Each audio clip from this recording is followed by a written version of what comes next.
The third entry in the DCEU, DC Extended Universe, takes a complete change of gear and highlights some of the biggest villains of the comic book franchise.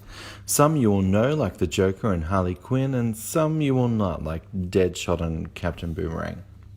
With no solo movies to introduce them, they're all thrown together to form a supervillains team before the good guys get their turn in Justice League, hitting our screens next year.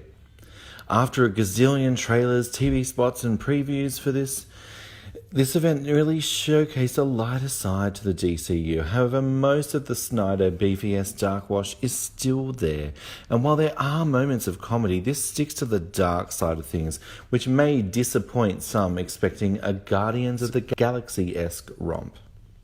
Following directly from the events of Batman v Superman, the US government is convinced by Amanda Waller, played by Viola Davis, that the next world war is coming and will be metahuman based, so why not assemble a squad of some of the worst metahuman criminals to defend the human race?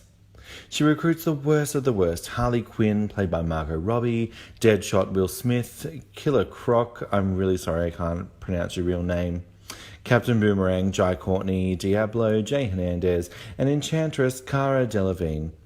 Implements kill chips in their bodies that can be activated at any time by Waller and her men on the ground, Rick Flag, played by Joel Kinnaman. If that wasn't enough, the squad recruit extra backup for Flag through Katana, played by Karen Fukuhara, and Slipknot by Adam Beach to ensure they stay on mission. When a magical threat rises, the squad is sent to save as many human lives as possible and stop the evil from taking over the world.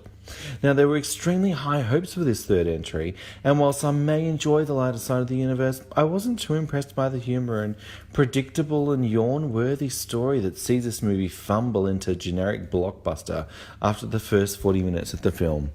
It all starts out really well. We're given backstories for the villains, they're quick, snappy, and entertaining, and once again the team assembles. The movie changes gear and kind of moves from set piece to set piece with little to no explanation about what's happening. There isn't a real present threat from the creatures attacking or a reason as to why. This would do well if it was explained, but it's just left too late to make sense, and by the time it unravels, you just don't care about who or why, and then it's over just as quickly as it began. Performance-wise, there are some definite standouts here. Robbie dazzles as Harley. She's funny, energetic, and completely oblivious to her sexual prowess, which makes this character so fascinating. Her allegiance and love for the Joker is never downplayed, and when other characters are questioning their badness, she's always there to remind them of who they really are. She never takes the character too far into cackling, annoying villain territory, and helps shape this iconic comic book character into reality. Quite similarly, Smith as Deadshot is probably one of the least known villains, but stands out as one of the movie's finest. He gets significantly more screen time and a more heartstring-pulling backstory than the others, and his connection to Batman and Gotham City cements his place as a future character in the DCEU. Smith portrays Deadshot as a conflicted character who knows he's doing bad things, but for the sake of his daughter wants to do good. From his backstory through to his bargaining with Waller about ensuring his daughter's future, even when he's behind bars, is one of the film's finer moments, as the story showcases the difference between bad and evil.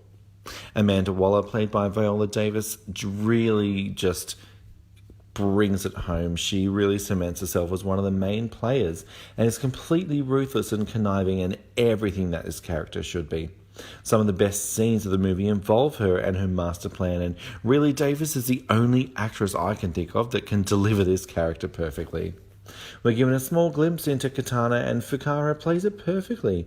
More time should have been given to explore this high-profile DC character. Kinnaman is limp as Flag. He barely feels fit to lead a group of criminals, and his romance with Dr. Moon/Enchantress feels tacked on. It just didn't work. Now, the biggest question I keep getting asked is, how is the Joker? Well, he's good. He's in the movie for about as long as he is in the trailers. He's menacing, he's evil, he has the voice, a new look, and a gangster-style character that were only hinted at in this movie. Basically, it opens it up for him to return in a larger role in future films, and his chemistry with Harley is everything that fans have been asking for.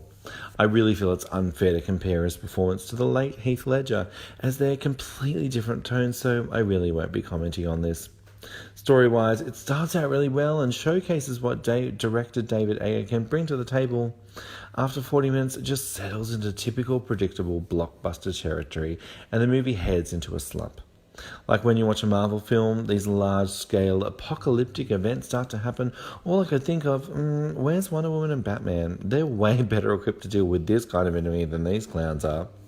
And that thought never left me. And now, there's nothing wrong with a good blockbuster popcorn flick, but this film brought the promise of something new and invigorating, and it just fell flat. Effects-wise, it is gorgeous. The design of Incubus, the main villain, is actually breathtaking, and the effects team who worked on X-Men Apocalypse should take some notes from their books. The creatures that are turned are also great to look at. It's something we've never seen in the comic book world before. Enchantress is the character with the most visual effects, and these are used spectacularly. She glides between Dr. Moon and Enchantress so effortlessly. It's such a great thing to watch on screen.